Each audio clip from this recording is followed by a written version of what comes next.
تو یہ چیز کی خرید و فروخت اس پہ بڑھا کے بعد میں لینے کے حساب سے اور ابھی نقد میں اتنے لینے کے حساب سے یہ سود میں نہیں آتا. ان ادر ورڈز یہ لوگوں کو ایک سہولت دی گئی ہے کہ آپ یکمشت ادا نہیں کر سکتے اگر قیمت، لیکن دکاندار بھی آپ کو اگر 3 مہینے کا یا 6 مہینے کا یا کچھ سالوں کا وقت دے رہا ہے تو اس طرح سے ایک وقت کی ایک اس میں ایک سہولت کی ایک ایڈیشنل کمیشن ہے ایک طرح سے. تو اس میں کوئی حرج نہیں ہے، اس میں کوئی حرج نہیں ہے. ٹھیک ہے جی. مجھے یہ بتائیے گا کہ اکثر جب ہم قرآن حکیم کی کسی بھی جلد کی تلاوت کرتے ہیں تو اس کے آخر میں ایک سند موجود ہوتی ہے جس کو کسی مفتی کی طرف سے کسی عالم کی طرف سے دیا جاتا ہے کہ اس میں زیر زبر کی کوئی غلطی نہیں ہے، اس کو دیکھا گیا ہے. آن لائن آج کل اکثر قرآن کے نسخے بھی موجود ہیں، مختلف سورہ بھی موجود ہیں، ان کے ترجمے بھی ہیں.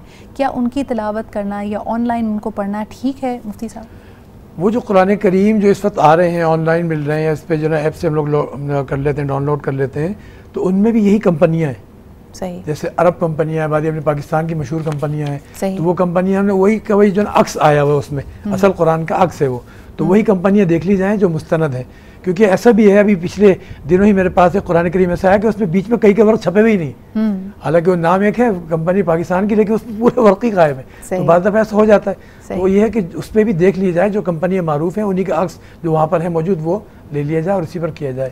اچھا مفتی صاحب، ایک بڑا انٹرسٹنگ سوال آیا ہے کیونکہ شادیوں کا سیزن ہے اور ابھی بھی کئی لوگوں کا رواج ہے کہ وہ باقاعدہ کارڈز پرنٹ کراتے ہیں. اب ویسے تو ڈیجیٹل کارڈز آ گئے ہیں، واٹس ایپ پہ بھیجتے ہیں، لیکن جو ایکچوئل پرنٹنگ ہے کارڈز کی، اس میں اگر بسم اللہ الرحمن الرحیم لکھا جاتا ہے یا کوئی قرآنی آیت اس پہ ذیل ہوتی ہے، تو پھر ایک دفعہ وہ شادی ہو جائے، وہ انویٹیشن انویلڈ ہو جائے، تب کیا کرنا چاہیے؟ اس میں جو ہے نا، جو ہم نے وقت دیکھا ہے تو اس وقت یہ تھا دستور کی عام ہی چیز لکھی جاتی تھی، اور یہ عالم تھا کہ جو مقامی بڑا مشہور اخبار ہے اس میں بھی جو ہے نا فرمان الہی کی جگہ مختص تھی، سب کو پتہ تھا. کہیں اخبار میں پڑھا بھی ہوتا ہے نا تو سب کو پتہ تھا کہ یہاں دیکھ لو چیک کر لو، وہ نہ ہو تو ادب سے نکال لیتے تھے.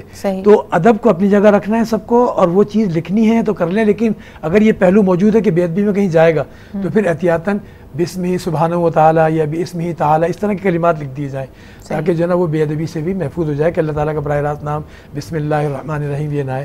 کیونکہ بسم اللہ اگر جو ہے نا کوئی اس میں ویسے شرعی مسئلہ میں بتا دوں ساتھ میں فقہی کہ اگر کوئی کسی کام کے کرنے کے وقت اگر وہ بسم اللہ پڑھ کے وہ کام کر لے گا نا تو وہ اسی میں شمار ہو جائے گا، بھلے نہ لکھا ہو.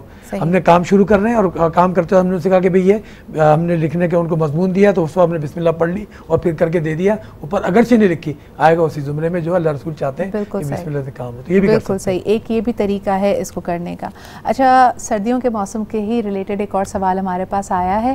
سوال یہ ہے کہ اکثر وہ لوگ جن کے پاس اتنے وسائل نہیں ہیں وہ گرم کپڑے خریدنے کے لیے سیکنڈ ہینڈ کلوتھس لیتے ہیں یا لنڈا بازار کا رخ کرتے ہیں.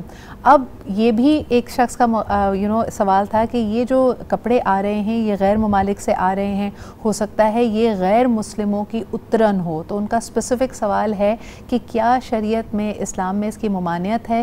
کیا کسی غیر مسلم کے استعمال میں آئی ہوئی اتنی پرسنل چیز جیسے کہ کپڑے یا کھانے پینے کے برتن کیا ایک مسلمان کو استعمال کر سکتا ہے؟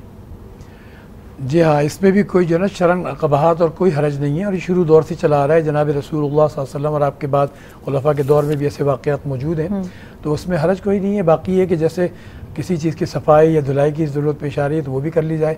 اور اس کے علاوہ جیسے وہ جو برتن ہیں جیسے نشاور چیزوں کے جو وہ ہوتے ہیں تو ایسی کوئی چیز معروف ہے تو اس کو الگ ہی کر دیا جائے تاکہ ذہن میں بھی وہ چیز نہ آئے. تو عام عمومی طور پہ جو استعمال والی چیزیں اس میں کوئی حرج نہیں ہے، اس میں کوئی حرج نہیں ہے. بالکل ٹھیک. باقی آپ جیسے سردیوں کا وہ کر رہی ہیں تو ایک دو سوال وہ میں اپنی طرف سے ایک چیز ذرا دینا چاہتا ہوں تو میرے لیے اس کے لیے بھی وقت نکال لیجیے گا. نہیں آپ پلیز بتائیے. جیسے اذان کے حوالے سے ایک شعر علامہ اقبال کا بڑا مشہور ہے، وہ سحر جو کبھی فردا ہے کبھی ہے امروز، وہ سحر جو کبھی فردا ہے کبھی ہے امروز، نہیں معلوم کہ ہوتی ہے کہاں سے پیدا، وہ سحر جس سے لرزتا ہے شبستان وجود، وہ سحر جس سے لرزتا ہے شبستان وجود، ہوتی ہے بندہ مومن کی اذان سے پیدا. تو آج کل جنت راتیں لمبی ہیں، طویل ہیں. جو مسلمان بھی چاہتا ہے کہ اپنی زندگی میں تہجد کو بھی داخل کر لے، شامل کر لے مرتے دم تک، اور یہ ورثے میں چلا جائے نسلوں میں، تو آج کل جو ہے نا 6 بجے کے آس پاس تک تہجد کا ٹائم باقی ہے، 7:15 تک فجر کا ٹائم، اس کے بعد تک فجر کا ٹائم باقی. کراچی کے حوالے سے بات کر رہا ہوں. تو ہم اس موقع سے فائدہ اٹھا سکتے ہیں کہ رات کے جو ہے نا جلدی سونے کی کوشش کریں، موبائل سے تعلق اور رشتہ اتنے ہی رکھیں جتنے اس سے فائدے ہیں۔ ایک اور سوال ہمارے پاس آیا ہے کہ بار بار اس بات پہ بحث ہوتی ہے کہ اسلام میں ایک خاتون کی جب شادی ہو جائے تو اس پہ کوئی لازم نہیں ہے، اس پہ کوئی مجبوری نہیں ہے کہ وہ اپنا نام تبدیل کرے، اپنا سر نیم تبدیل کرے۔ یہ ایک مغربی روایت ہے یا اس بر صغیر میں ہم نے دیکھی تھی یہ روایت؟ اسلام کے حوالے سے آپ کیا کہیں گے؟ کیا خواتین کو اپنے نام کے آگے ولدیت کو ہٹا کر اپنے شوہر کا نام لکھنا لازم ہے؟ فی نفسی جس طرح مرد جو ہے نا وہ آزاد ہے نا اپنے نام میں، ایسی خواتین بھی بالکل آزاد ہیں، کیونکہ آزادوں کا معاملہ نہیں، دونوں آزاد ہیں، پہلی بات۔ دوسری بات یہ ہے کہ میاں بیوی جو ہے نا ان میں حقوق کے معاملے میں دونوں برابر ہیں، یہ بھی پتہ ہونا چاہیے لوگوں کو، ایک بات۔ تیسری بات یہ کہ شوہر کو جو ہے نا وہ منصب رکھا ہے ادب احترام والا، اور بیوی کا شفقت والا رکھا ہے، اس کو بھی توازن میں رکھنا ہے، تو حقوق دونوں کے برابر رکھیں۔ ادھر سے مرد کو کہا کہ تم بیوی کے یہ حقوق ادا کرو، بیوی سے کہا شوہر کے یہ حقوق ادا کرو، یہاں چھینا جھپٹی والی بات ہی نہیں ہے۔ مغرب میں ہے یہ کہ یہ میرا حق ہے، میرا حق ہے، سب یہ کر رہے ہوتے ہیں، لیکن اسلام کیا ادائیگی کا حکم دیتا ہے ہر ایک کو، اس حساب سے اس کا خیال رکھنا ہے۔ اور کیا آپ نے پوچھا تھا اس بار نام تبدیل کرنا؟ نام کے حوالے سے یہ بات ہے کہ آزاد ہیں، وہ اگر نام لگانا چاہتی ہے تو دیکھیں نا صاف بات آ رہی ہے کہ جب وہ نام لگا رہی ہے تو اس میں لکھ رہی ہے ولدیت، تو پتہ چل رہا ہے کہ ولدیت لگا رہی ہے۔ جب اس نے لگایا زوجیت تو پتہ چل رہا ہے کہ شوہر کا نام لگا رہی ہے، تو وہ تو عام اس کو اجازت ہے، وہ اپنی زوجیت لگانا چاہتی ہے، شریعت نے کوئی قطعاً نہیں لگایا، اور ولدیت لگانا چاہتی ہے کوئی قطعاً نہیں لگایا، صرف ساتھ میں آ رہا ولدیت تو یہ ولدیت پتہ چل رہی ہے، زوجیت تو پتہ چل رہی ہے زوجیت۔ لیکن مفتی اس صاحب میں شرم کوئی قباحت نہیں ہے، یہ کسی فتین نے نا فتنہ پھیلایا دنیا میں۔ بھائی وہ اپنی شوہر کا نام لگانا چاہتی ہے تو شوہر سے بڑا تو کوئی اعزاز ہی نہیں ہے، اللہ تعالیٰ کے بعد شوہر وہ مقام رکھتا ہے کہ حضور نے فرمایا۔ مفتی صاحب لیکن مسئلہ کہاں آتا ہے کہ جہاں اس کے جو گزشتہ ڈاکیومنٹس رہے ہیں، جیسے ایک مثال کے طور پہ آج کل کی ایک حقیقت ہے کہ شادیاں یعنی ڈیزالو بھی ہوتی ہیں، اس خاتون نے دوبارہ شادی بھی کرنی ہے، تو کئی دستاویزات پہ اگر وہ نام درج ہو جاتا ہے تو پھر اس کی تبدیلی ایک بہت بڑا مرحلہ بن جاتی ہے۔